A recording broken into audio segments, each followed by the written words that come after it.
Oke, kita mulai ya. Di depan saya ini udah ada laporan berita yang Anda kirimkan, dan ini, wah, ceritanya cukup bikin deg-degan soal insiden kapal di perairan Sulawesi. Betul. Jadi misi kita hari ini simpel aja. Kita mau coba bedah apa sih yang sebenarnya terjadi sama KMP Bontoharu ini, kenapa ini penting, dan ya pelajaran apa yang bisa kita ambil. Baik, mari kita bedah laporan ini. Coba Anda bayangin situasinya. Selasa malam, 20 Januari 2026, Anda lagi di atas feri KMP Bontoharu, berlayar dari Pelabuhan Bira di Bulukumba mau ke Sikeli. Tiba-tiba, di tengah laut, kapal dihantam gelombang tinggi. 2 meter loh, anginnya juga kencang banget. Wah, Feri oleng, dan di dek kendaraan di bawah itu suaranya pasti ngeri ya. Truk-truk besar itu saling berbenturan. Muatan barang juga katanya berjatuhan. pasti panik semua itu. Ini bagian yang paling bikin saya gimana ya, merinding. Laporan ini bilang para sopir truk di situ cuma bisa tampak pasrah. Wow. Itu kebayangkan betapa gentingnya situasi saat itu. Yang menarik di sini adalah bagaimana insiden ini sebenarnya sudah diantisipasi. Oh ya? Iya, jadi ini bukan badai dadakan yang datang entah dari mana gitu. Laporan Anda ini jelas banget nyebutin sebelum kejadian itu, pihak berwenang udah kasih peringatan. Peringatan seperti apa? BMKG Wilayah Makassar, Badan Cuaca kita, itu udah ngingetin pengguna jasa laut soal cuaca buruk. Oke. Bahkan lebih spesifik lagi, Kepala Syah Bandar di Bulukumba, Pak Musehe Idrus, itu udah mengimbau langsung para nahkoda buat ekstra waspada. Jadi informasinya udah ada. Wah, berarti ini bukan karena mereka nggak tahu ya. Mereka tahu ada risiko. Betul. Tapi untungnya kan kapal ini akhirnya sampai dengan selamat ya di Pelabuhan Sikeli sore harinya. Betul. Itu dia poinnya. Semua selamat. Nah, ini yang aneh kan. Jadi, apa artinya semua ini? Ada peringatan, ada insiden, tapi semua selamat. Rasanya kayak cuma hoki aja gitu. Tepat sekali, selamatnya kapal ini adalah sebuah keberuntungan.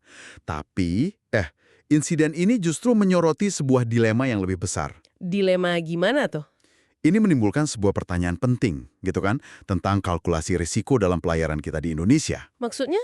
Gini, walaupun ada peringatan resmi dari BMKG dan Syah Bandar, pelayaran tetap jalan. Nah, itu dia. Kenapa? Ini nunjukin ada faktor-faktor lain, mungkin faktor ekonomi atau kebutuhan logistik yang mendesak, yang akhirnya mendorong pelayaran untuk tetap dilanjutin meski berisiko.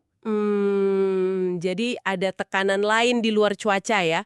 Tepat, keputusan berlayar itu nggak cuma berdasarkan data cuaca di atas kertas, ada realitas di lapangan. Oke, jadi kalau kita rangkum nih ya, perjalanan KMP Bontoharu ini adalah sebuah cerita tentang bahaya nyata di laut, Betul. pentingnya peringatan cuaca, dan pada akhirnya ya sebuah akhir yang melegakan. Syukurlah kali ini berakhir baik. Tepat. Dan ini meninggalkan kita dengan satu pemikiran penutup untuk Anda renungkan. Apa itu? Melihat kapal yang tetap berlayar di tengah peringatan cuaca buruk membuat kita bertanya, di manakah garis antara kebutuhan untuk terus beroperasi dan keharusan mutlak untuk memprioritaskan keselamatan? Pertanyaan yang bagus. Coba deh renungkan, faktor tak terlihat apa saja, entah itu target perusahaan, desakan dari pemilik muatan, atau bahkan sekedar kebiasaan, yang mungkin mempengaruhi keputusan seorang nahkoda untuk tetap mengangkat sauh dalam kondisi seperti ini.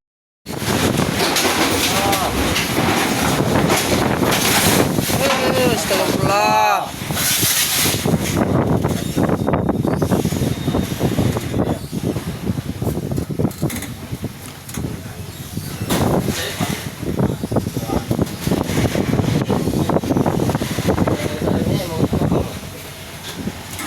Pak.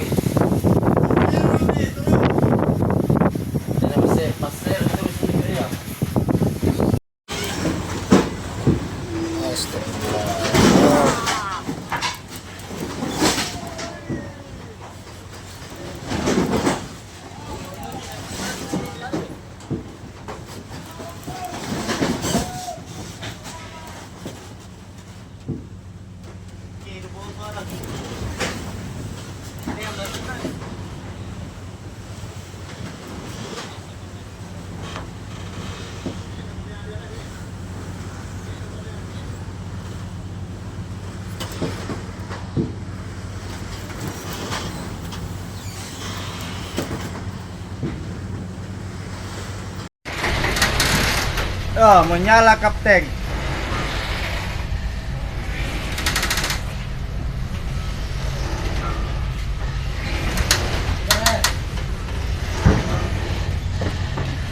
ini yang bawa kapal. Apa?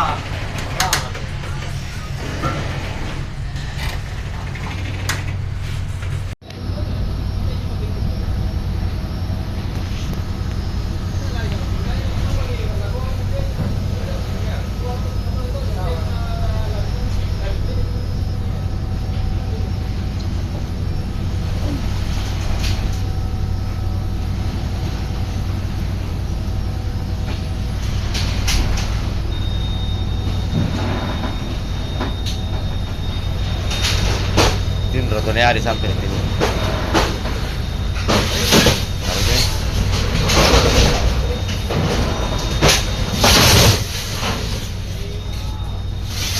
Ini betul? Download Tribun X sekarang. Menghadirkan lokal menjadi Indonesia.